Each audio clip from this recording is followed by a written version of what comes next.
Hey everyone, so in this video I'm going to go over how to use the Google LTI 1.3. This is an LTI, a external tool that works in Canvas that's going to help you grade a little bit quicker. It also uses originality reports, which is kind of what I brought up in one of our meetings previously, is that it kind of replaces the turnitin.com features, but it's all built into Canvas a little bit better, I think, than the turnitin.com tools. It's a little bit faster to use too, I think. You don't have to set up things in turnitin.com.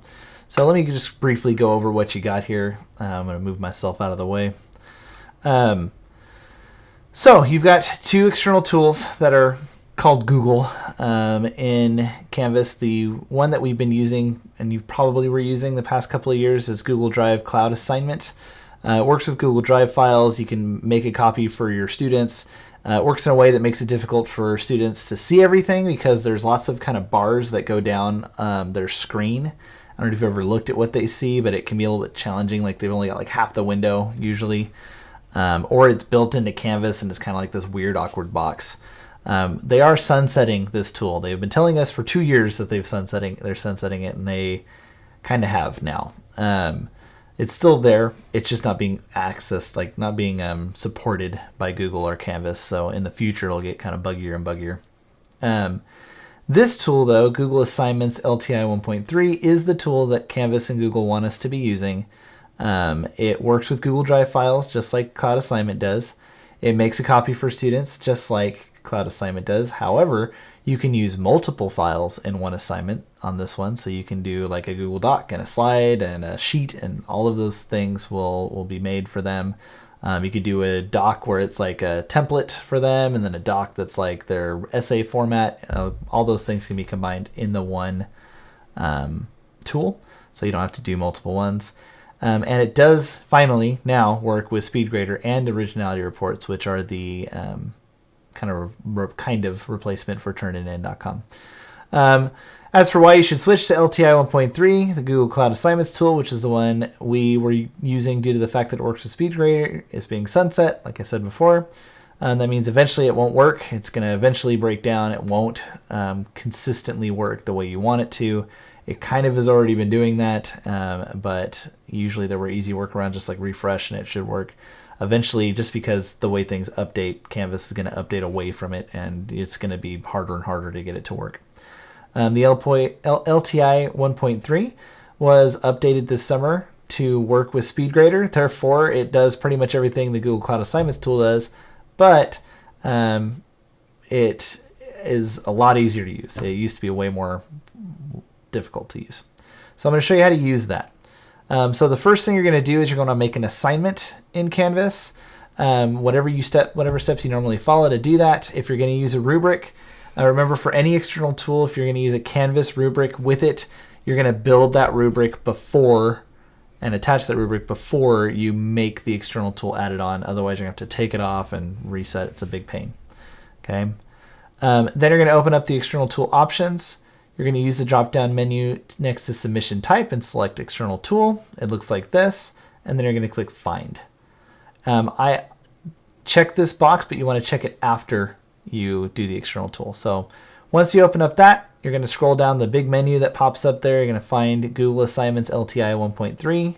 Don't do the Google Drive Cloud Assignment anymore. LTI 1.3 is what you're looking for. Select it, click select, and then it should pop you back out into this tool right here, but it's going to take you through a couple of steps. So once you click it, it's going to ask you to link your Google account. You click link. It's going to ask you if it's the first time you've done it. You're going to click link again. It's basically linking like permissions with Google. And then on step 5, you're going to have a couple of options here. Check plagiarism is the Originality Reports tool. You can check that and it will turn blue, and that means it's been activated. That is, we have unlimited originality reports. When we first were getting this tool, which happened before the pandemic started, it only worked 3 times in a year, but now we have paid for it, and it is an unlimited tool that you guys have access to. You can attach files, so usually I attach like a template of some type. like an essay, an MLA formatted essay doc for my freshmen, and then that is what they work with. But you can also create blank documents here that will be tools for them to use. You can pick between Google Assignments or Google SpeedGrader. There really isn't a use case for us to use Google Assignments. Everything that you can do in Google Assignments here, you can also do when you select Canvas SpeedGrader. It's just a slightly different way to access it. You want to use Canvas SpeedGrader though, because it talks to Canvas and the grades will automatically be updated in the gradebook as you grade them. So there's all the other things listed here. Once you finish your assignment setup, you should be able to work it just like you always have with Canvas, and it's pretty smooth sailing from there. I have run into very few issues with students using this tool.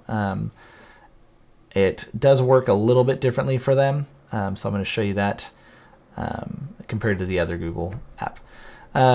For this next thing, if you're going to access it and you want to access that assignment and look at their work live, like we used to with Google Classroom, where you can see what they're typing when they're typing it. Once you've made the assignment, once students start working on it, you just click the Load Tool button, and that will allow you to access what they've been making. So it'll look kind of like this. You'll see all of their names listed. You can click a student name and it will pull up the attachments that they have there, and then you click the individual file and it will take you to their screen. On the student end of things, when they click the gray external tool button, what they see is something like this. The first time it won't have this little check mark. It will just say like nothing has been submitted yet. And they'll see files that they can access that are attached to that assignment. So if you attach multiple, they'll all be listed there. Students can also upload their own files, like if they want to upload a picture or something along with those, they can do that. They can run their own originality reports. So they can check to see if there's any plagiarism that they've been caught with, that kind of stuff. And that's kind of how that works for them. This is where the submit button is for them. It is not in the file itself like it used to be. That would be in the upper right corner. So this is going to be on that external tool button. They click it, it opens up this window. They can submit it here. They access the file here, and that will open it up like in Google Drive, like a regular Google Doc. When you're grading in SpeedGrader, you can grade it as normal. As soon as students have turned it in, it will show up. If they don't click that submit button, then it won't show up for you. It will just be a blank file. It'll be missing work, so they have to click that submit button that I just showed you.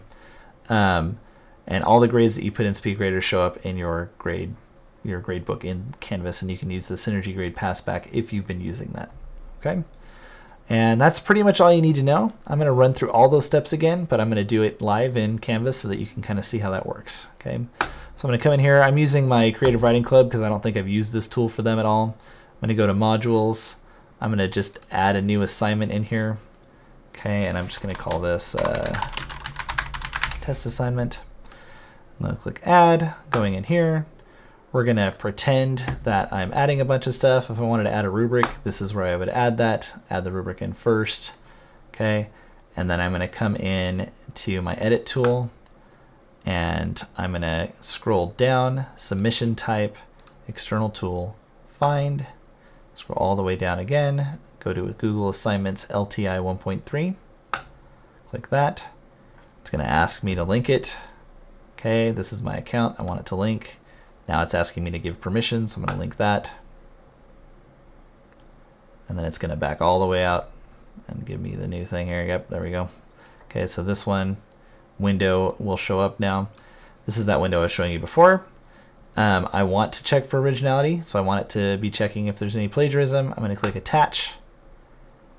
And then I'm going to find a template file. So I have one that is called...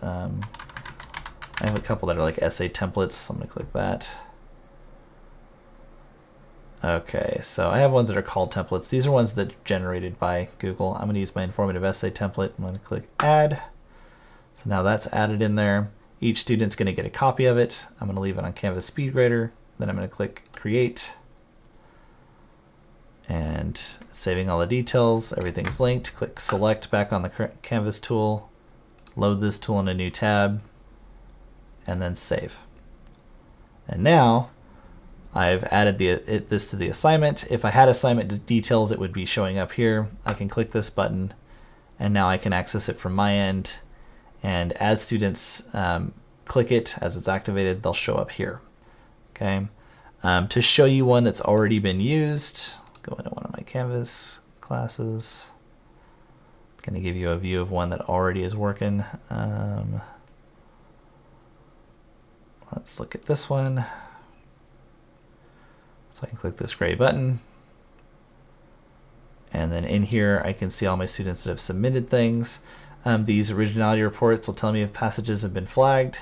So typically it'll be like 1 or 2 or 0. That usually means they just used a phrase that's really similar to a phrase online. I do have this one that says that there are 3 flagged passages, so I can click that. I can click the 3 flagged passages button, and then it will show me what they copied from. And so like this one right here is kind of an interesting way to phrase it. And I can kind of click over here and read to see if it matches. I can click here to go in further to see if there's anything that matches with that. It's kind of a random thing for them to have found. So I'm thinking they probably didn't copy it. They just happened to have said something that was really similar. And that's about it. I can even click percentage to see how much content's been flagged. And I can kind of scroll through and see what's there. If everything's good, and exit out of the originality report, exit out of here, and I'm good. If I want to see the student's work, I can click this link instead. This will take me to their actual Google Doc. If I wanted to leave comments or things like that, I can, select text, and I can click this button and add a comment in here. I can highlight things. They'll see all my edits and things that I add on there. I could also do it in SpeedGrader, and they could look in SpeedGrader. Okay. And that's pretty much all you need to know about this. If there's any questions that you guys have for me, I probably am not going to be on campus today, but if you have any questions for me later, my prep period is 5th period and I have 4th lunch. So if you need me 4th or 5th lunch period, you just need to let me know and I'll come by and help you out with anything you need. Okay, I hope you guys have a great day, and if I don't see you, have a great break.